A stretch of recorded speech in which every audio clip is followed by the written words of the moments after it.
That's amazing. And I want to circle back with you on that. That sounds awesome. But we have now hit the 9:05. We're going to get started because we want to hear from you, right? We want to sort of deliver value. We want to get going. We want to make some money. We want to help some people. Like, let's go. Here we go. Welcome, everybody. My name is Kareem. This is the 9 a.m. Wednesday Seattle 1 Million Cups chapter. We do this every Wednesday. We do this every Wednesday, rain or shine or quarantine or not. You see a little kind of, I'm going through the slide here, and we have a link tree. Our chat manager will throw this up in the chat, and you can use it to really quickly get connected with us on what we're doing from Wednesday to Wednesday, who's coming up next, what are we talking about. We're excited about what we're going to be doing next week. We've got a little Facebook action happening, a little Instagram action happening, a little email thing going on, and really the point of the whole thing is to just kind of easily and quickly let you know what's going on here. If you want to contribute, if you want to lurk, whatever you'd like to do on your entrepreneurial journey, that's us, and that's what we're here to support. Here's a little bit more information about the link tree. If you're not familiar with it, it's very simple. Like, you click on the link, and then we've got some blue bars there. You'll click on those, and you'll get to where you want to go. That's really it. You can look at past presentations that have gone on here as well, in case you want to just sort of go deep down the rabbit hole of Seattle 1MC. What are we about? This is really important, because this is what separates us from nearly everybody else. We're not here. We're here to share ideas. We're here to build community. We're here to offer help. We're here to practice asking for help.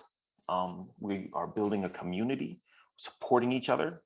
Our little sort of funny tongue-in-cheek thing is around while drinking coffee, right? So that's the caffeine piece, that's the tea piece, that's the espresso rounds, right? The point of the story is what we're trying to do is build a little community here, support a little community here, maybe a big community, but where people can come, safe place, bounce ideas off of each other in terms of their entrepreneurial journey.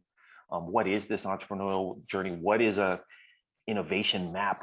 How do I get funding? Right? These kinds of questions. Come here. You're not going to be sold any particular thing. You just come here and just try to find, and you'll find some helpful people.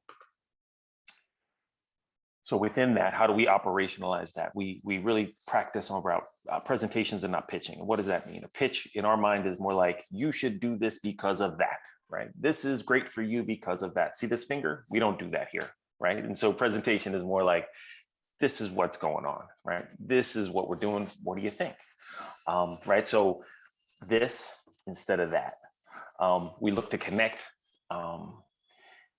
not so much networking, right? So there's this, maybe this relationship can't benefit me in the immediate future. That's cool. Make a connection, build your tools, feel safe. We're a little bit of a throwback to the old FUBU, right? So we're for us, by us, right? So for the community, by the community. There's no sort of guru up top, or this is the system to use, right? So this is for us, by us. If you have a problem with something that we're doing, chip in, make it better. We are also, this is very important. This was one of the attractive things for me, is that we are radically and intentionally inclusive, right? So as an African-American male, I felt a sense of peace and community here, right? And that's not always the case in all places, right? And I want to contribute to that space being true for others as well, right? And certainly I'm not alone. And so the concept here is come as you are, right? Maybe you don't know what the hell you're talking about. That's fine, right? Maybe you don't know really what the hell you're doing. That's fine too. Maybe you're so out of it, whatever. The point is, come, you're welcome. So just letting you know that we're not this kind of spark in the pan. We're part of a larger community, and that larger community is the 1MC Nation. At last count, 134 communities like this around the country, thousands of attendees, hundreds of volunteers. All of the people here that you'll see kind of in a volunteer organizer role are all volunteers. None of us get paid. So we take time out of our schedule to try to be useful to others. I'm circling back around this because this is very important. We are looking for education, presentations, and connections, right? If business happens to come out of it, that's fantastic. But really our drive, our point, our North Star, right, is education, presentations, and connections. And I just want to slip this in here right quick. Did you know that Polaris, right, the North Star, is actually a collection of 3 stars? I didn't know that. This is our North Star, right? This is what we looked like when we were in person, right? Clearly, this is what we look like when we're remote. We will, as coronavirus sort of settles out and we sort of get a line of sight on how we can do this safely for people, safely and effectively for people, we'll move more into a face-to-face again. We love face-to-face, but our bottom line is delivering value and building community. It's a lot of fun. It's just a lot of fun. Community sponsors, big deal. As I said before, that we are volunteers, right? And so we've got some infrastructure stuff, and we're really being helped out by Human Up, Method Customization, and McLaughlin Group. They help us kind of with tools, right? Like email, infrastructure, right? Basic stuff. Thank you. These are the 5 of us that are right now volunteers for the Seattle group. If you have any specific questions that aren't handled or you can't find answers to, reach out to one of us. Reach out to one of us. Okay, what to expect today? I did some backgrounds. Now we'll get right into, we'll dial it in. We're looking for coffee, conversation. We're looking for about a 6-minute presentation from today's presenter. Following that will be about a 20-minute Q&A, right? So you'll raise your hand, the Zoom style, and you'll give your feedback, you'll talk, you'll ask your questions, you'll do the things. Then following that will be more connecting via breakout rooms. When we go into breakout rooms, you're free to go. We're all busy and we're all trying to do things and change the world and push on this lever. So don't feel like it's an obligation. Really, the idea is to start seeding your imagination, make community, make conversation. That's the point. How can you deliver value to the presenter? By being a supportive listener. So those of us who have busy things happening in the background, put it on mute, right? Right. So you try to make eye contact with your camera, right? And so, it's really distracting if people are blah, blah, blah, blah, and they're doing this. What would you like to learn more about? Where could you share your experience? This is this, rather than using shoulds, ask questions with what, right? Like, how about, what if? Have these kinds of ideas. The point is not to demonstrate your brilliance. The point is to support and encourage. I'd be repeating myself if I read this slide. You can read it, be cool. And then we will, I think, at the end of the presentation, we will ask this question of Shannon and lay it out, and he'll come back with what we can do for them. At this point, what I'd like to do is to stop the sharing, be quiet, right? The presentation will start, and then you'll start hearing from me kind of at the end of that. I've stopped sharing. You're up, sir. Oh, Shannon, do we check your sharing? Sharing's disabled for me. Right, we didn't make you a host. We will fix that immediately. We were just chatting way too much and having way too good of a time. All good. That is not allowed. Oh no, I can't do it. Sorry, friends. Can one of the hosts? Eric, you got it. Kareem, you're the host. I know that. Here we go. For some reason, I can't. I don't know why. I should be able to. And make him a co-host. I should be able to. Sorry about that. That's weird. Are you currently a co-host, Tessa? I am, but it doesn't seem that I can make. Try now. Okay. You should be fine now. Yay! Yay! Cool. Everyone see my slides? Awesome. Yep. So let's get this ball rolling. So thank you everyone for attending 1 Million Cups. And just for showing up today, I'm going to give everyone a free cell phone. Now the cell phone's one major feature is to keep you using it for as long as possible. Some of the things it'll do is change the caller ID so that you're more likely to pick it up, or rearrange the text messages on your phone to make you more, apt to pick, answer your text messages, or ping notifications persistently to get your attention.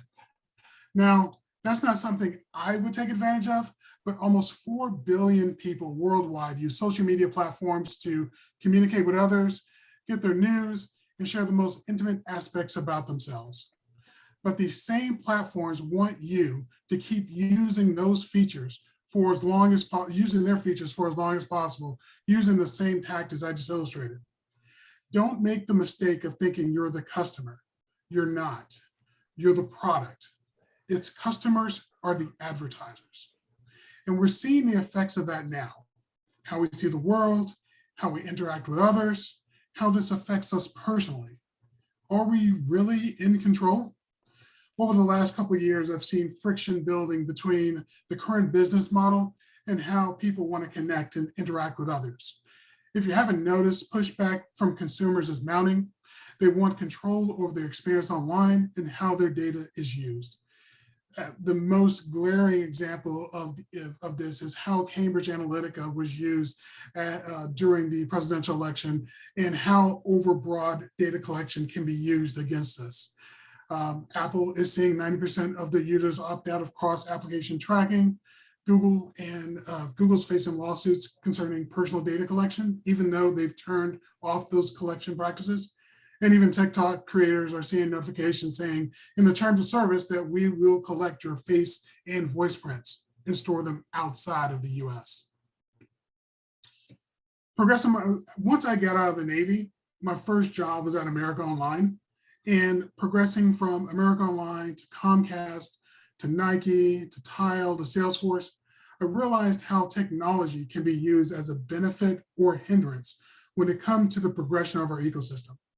Along my travels, I made friends with Dwayne Massey, who is the CTO at Citrus Steel. Jason Purcell is the CTO, or actually the owner of Social Blade, which monitors all of social media when it comes to views, watch times, view memberships, things like that across social media. And the three of us got together and said, hey, there has to be a better way. And that's where Channel comes in. Channel is a free and paid service that blends the best of social media with features like live and on-demand video and audio, connecting and messaging with your friends online, and the ability to create your own social groups, and also the ability to notify who follows you, your favorite images and experience for the world to see.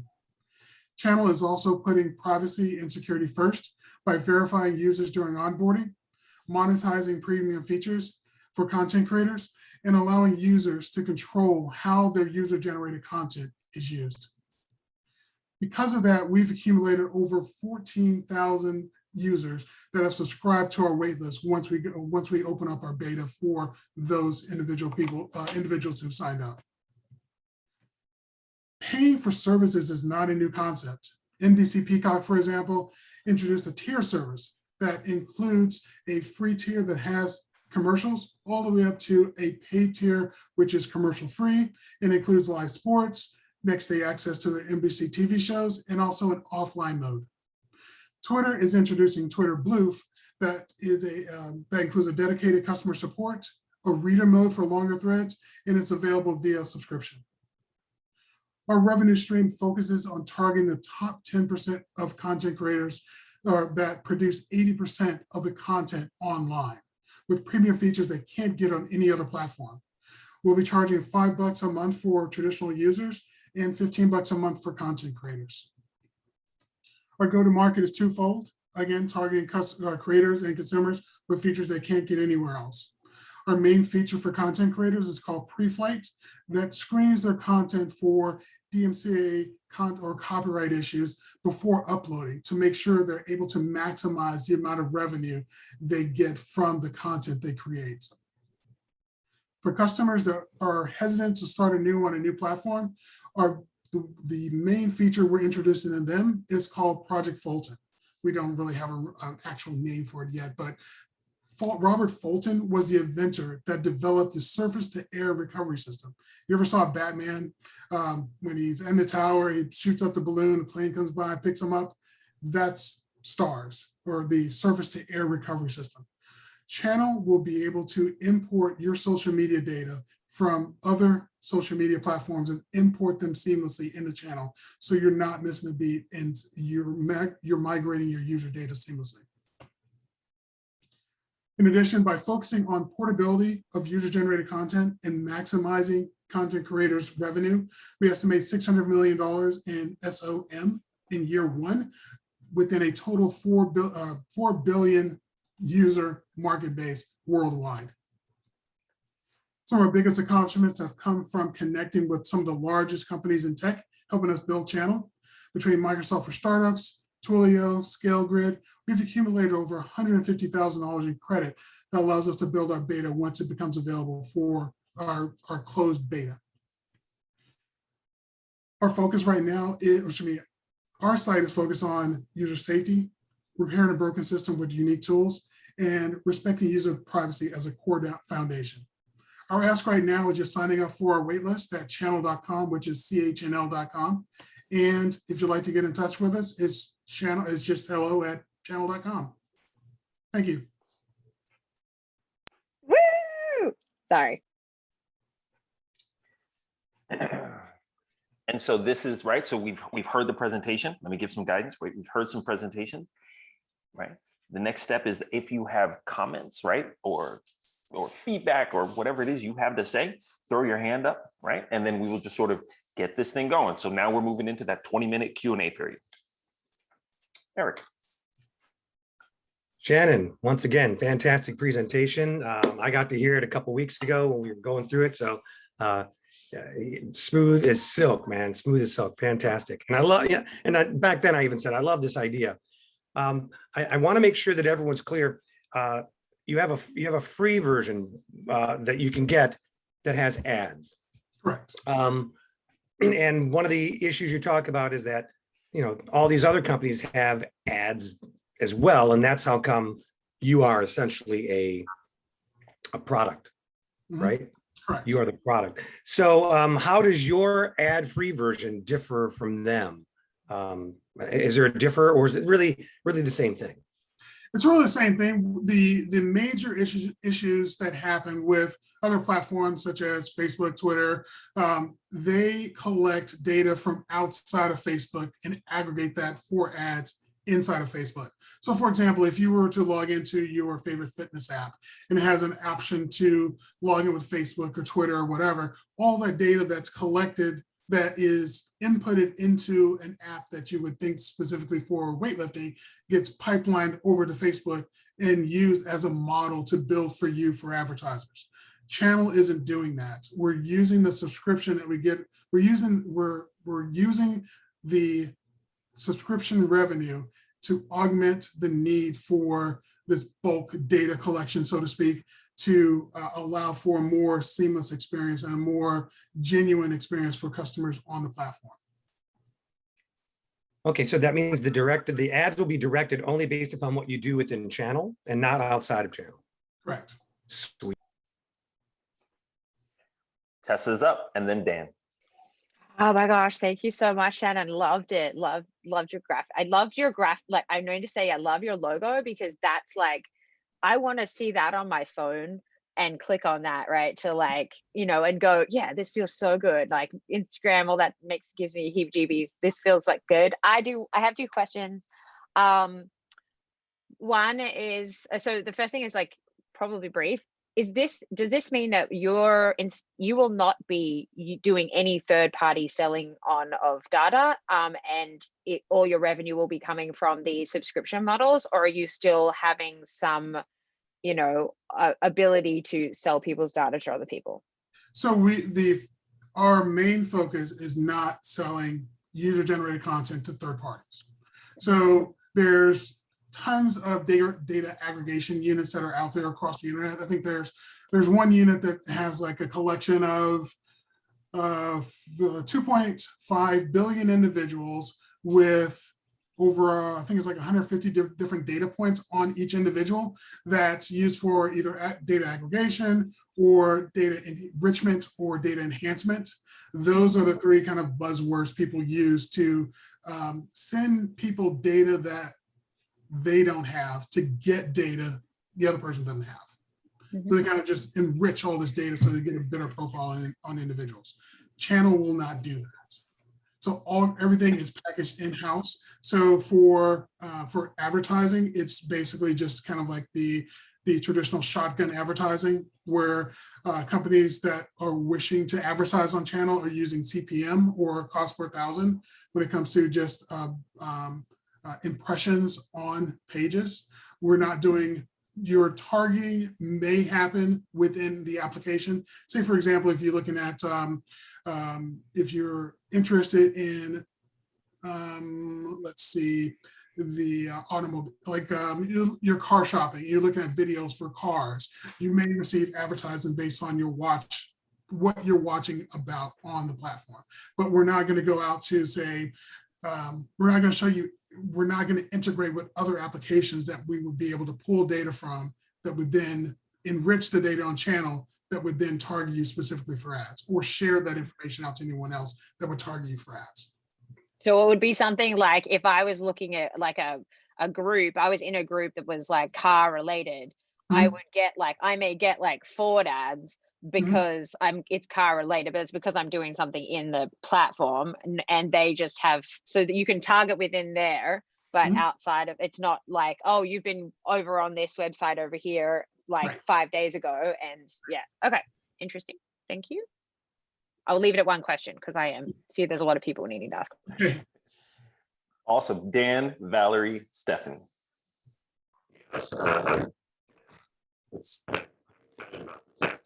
Your audio is bad. Weird audio, Dan. Oh, You sound like you're from Star Wars, I think. I've never seen Star Wars, but it Very could be. okay. Can you guys hear me now? Yeah, Okay. well, better. Thank you. So I kind of keep social media at arm's length just because it does creep me out a little bit, the data. So this is very encouraging. I might actually get into social media based on this.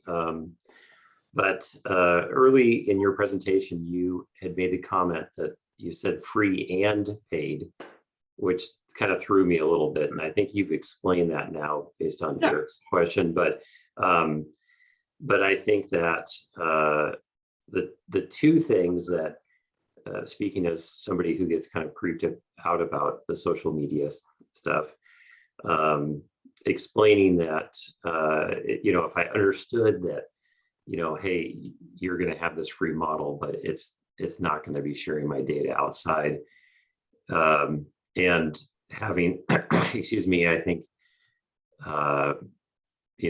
that would avoid some confusion for people like me that aren't familiar with, exactly what's going on with the social media aspect, and how that works. The other thing was you had responded to Tessa about that you guys aren't going to be sharing data with anybody.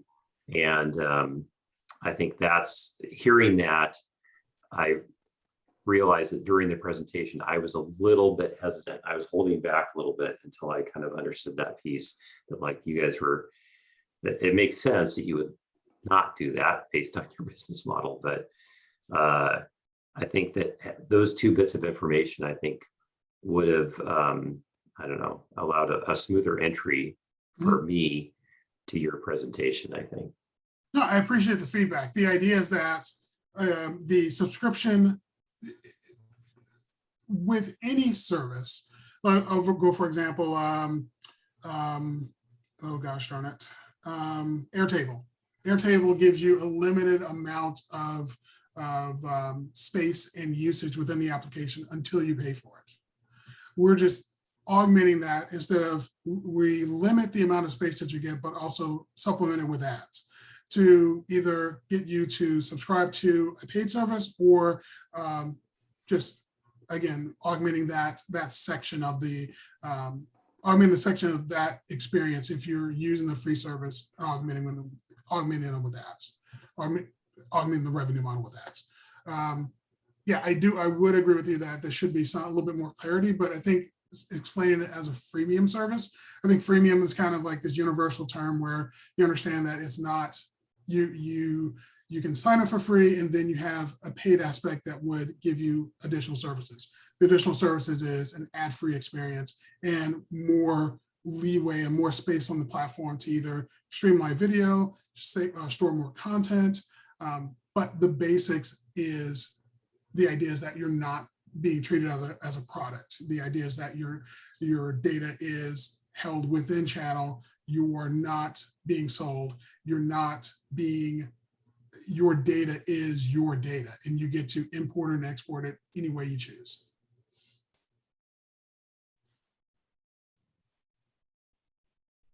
Valerie? Yeah, so I have one comment and one question. So the comment is just, I tried MeWe, and I'm sure you probably have heard of MeWe, and it was, pretty spectacular fail there. It just didn't go anywhere. And I think your star thing of picking up, if you can suck in my history and plop it into your system, seems like that would get the ball rolling in a much bigger way. MeWe was just a desert where, nobody was there and there was no traction, so that seems to make a huge difference. So I think that's really great.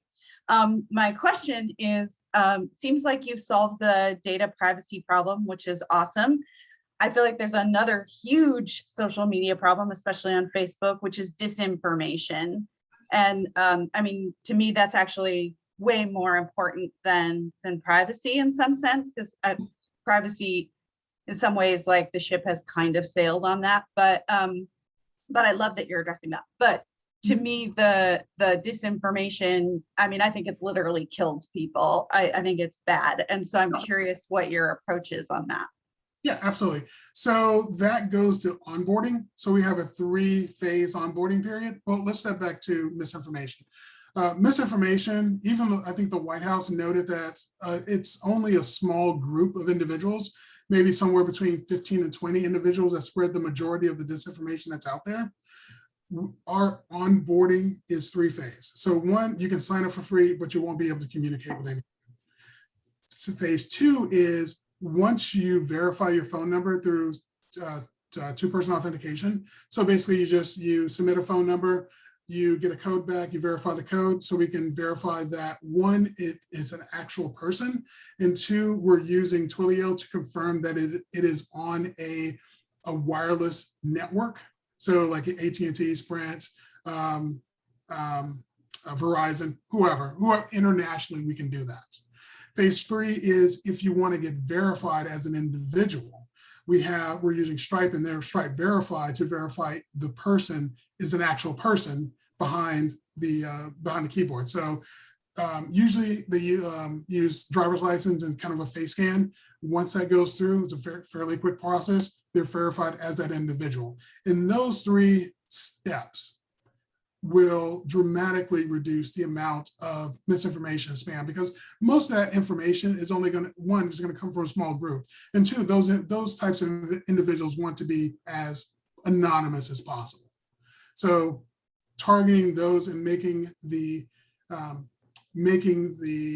bringing those individuals to light makes it less likely to spread misinformation. And if misinformation does arise, we can kind of focus and narrow down to, okay, who is this individual and do we need to remove them from the platform?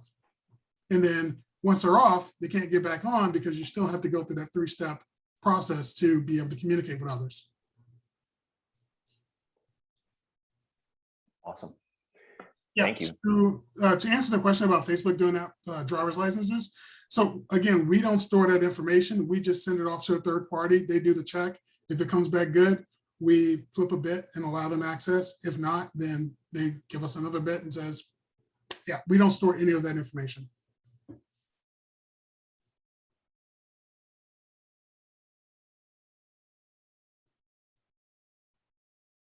Stephanie.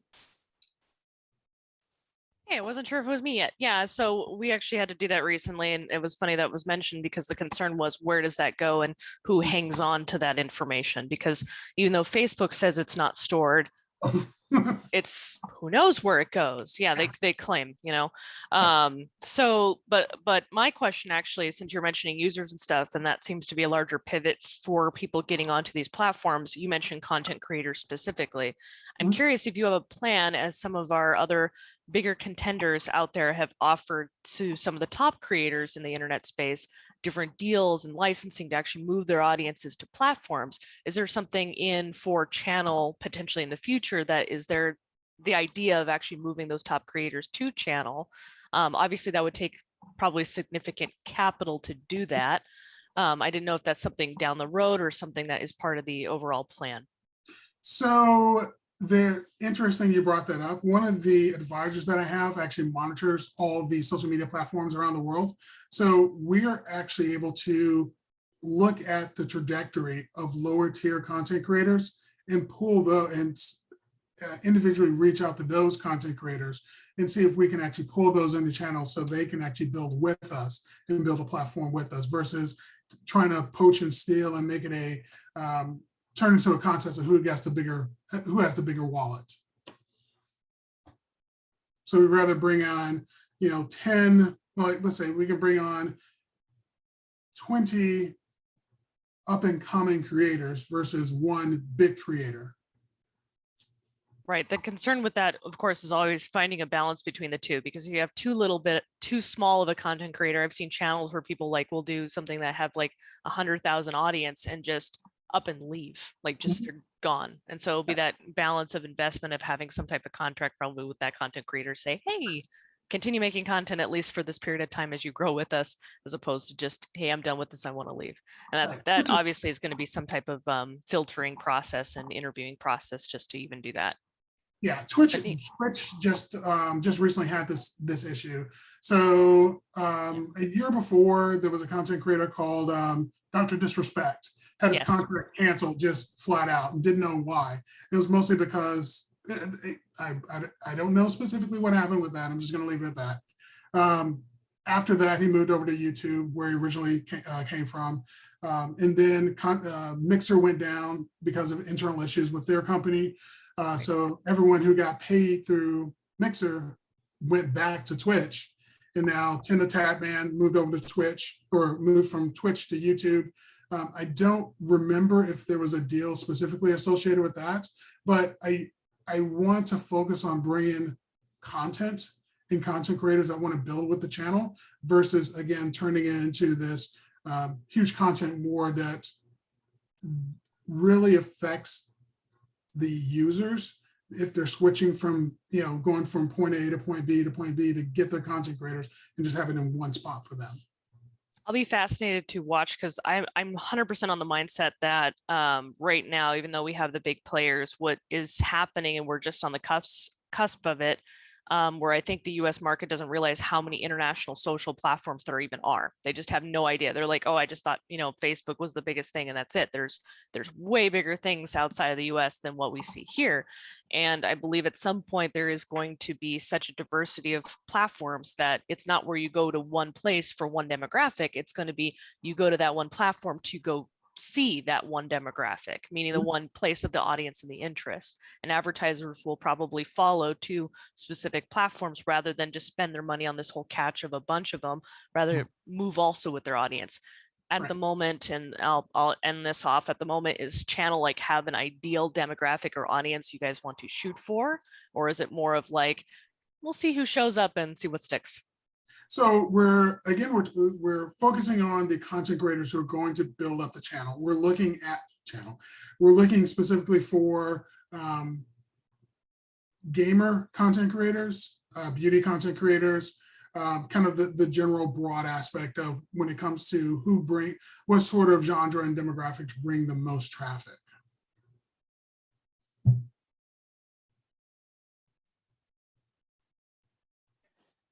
It looks like I'm up. Thank you so much for fielding kind of all these questions, and you hear people are sort of sensitive to this issue. I have a bunch of stuff, but let me start with this. how can you talk a little bit more how you're able to take let's say my information, right? Let's say I sign up for you guys and you're launching. I'm like, yes. How are you able to import my previous Facebook information and populate my profile inside of Channel? Like, how does that work?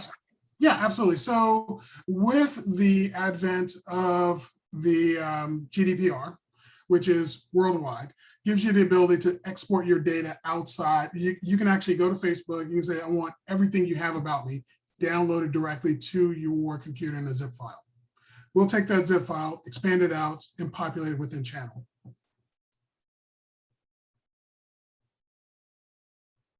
So then it's possible to say, I want to populate my profile on Channel with my Instagram information, with my Facebook information, with my YouTube information. That's possible through the GDPR concept?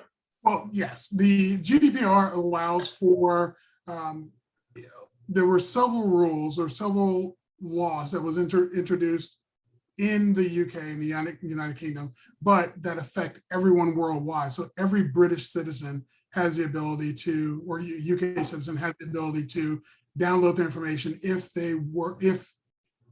the individual is a British citizen.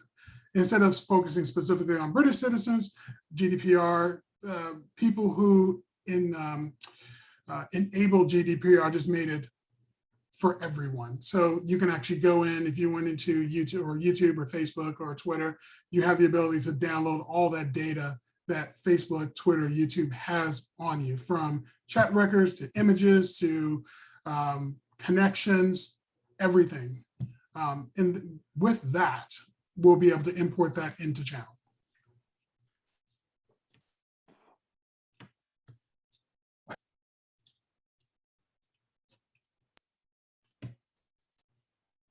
That's awesome. That's a lot. That's kind of, it's funny. I know the GDP came up and it was like, is this going to like be bad? We don't have, anyone could get any of our data. And now it's like, no, we all get it back again. It's amazing how it's been used. Amanda. I just have a quick question about your why. Can you tell us a little bit about you and why you're doing this? Yeah, it was kind of a long story. So I've known, like, for me, being in tech as long as I have, it's just, I remember back to AOL. Well, AOL, you pay for a service, you get on, even though they switched over to unlimited and no one can get on. It was a service, you paid for a service. And there's been this slow augmentation from kind of people PC, where it's kind of split between you're online, but you're paying, you get ads that interrupt your service, to now it's a seamless service where your what you ingest from social media is in line with ads. Then it turned into the progression of, okay, we want to enrich the data by connecting with all these different other companies. And just looking at that, it seems as if there's going to be a huge backlash. We've seen it before. And for Channel, I like to get ahead of that and provide users with an option that says, hey, this is what we're doing. We're being straight up with how we use your data. We're not going to sell you out. And it's just, there's been so many problems that arose between the issue, I'd say the marriage between social media platforms and advertisers, where they dig and dig and dig into your life as much as possible. I'll give you an example. I don't know if you heard the story of the daughter that was pregnant at Target. Well, not pregnant at Target. So I don't know how true the story is, but it kind of rung true. There was a father that started getting advertisements from Target because advertisements from Target for pregnancy items like bassinets and diapers and formula and things like that.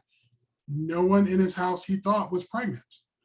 His daughter ended up being the one that's pregnant, and her shopping habits contributed to an algorithm that let Target know that she was possibly pregnant based on what her buying habits were.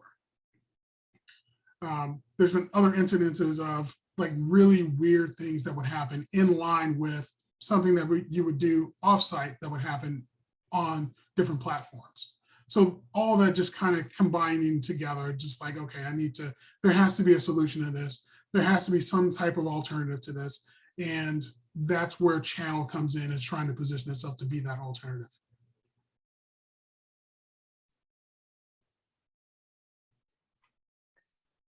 Wow. Last call for questions, and then we'll be moving into breakout rooms.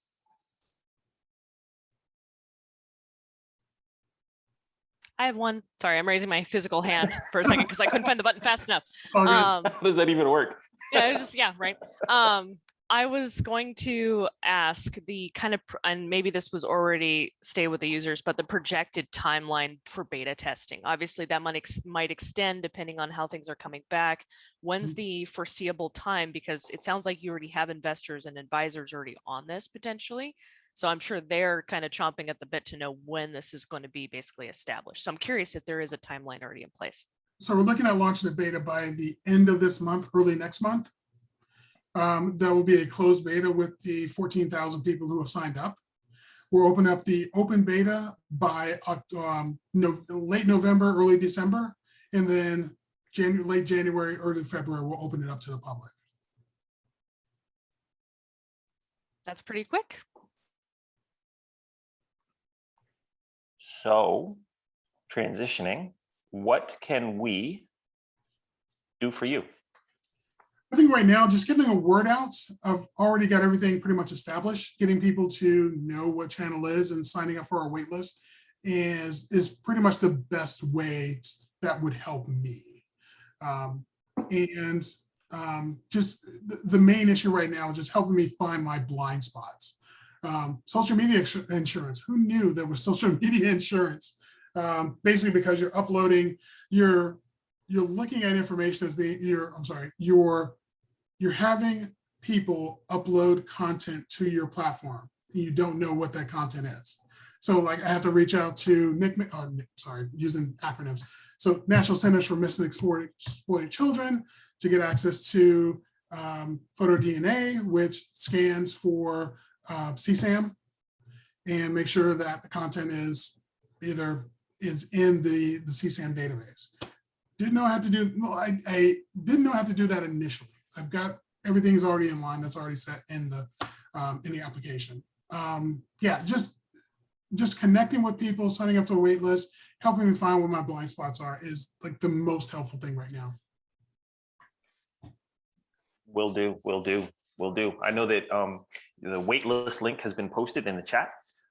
I know that your contact information has also been posted in the chat. And so are these the best ways to connect with you and carry forth? Sounds great. Thank you so much. Cool.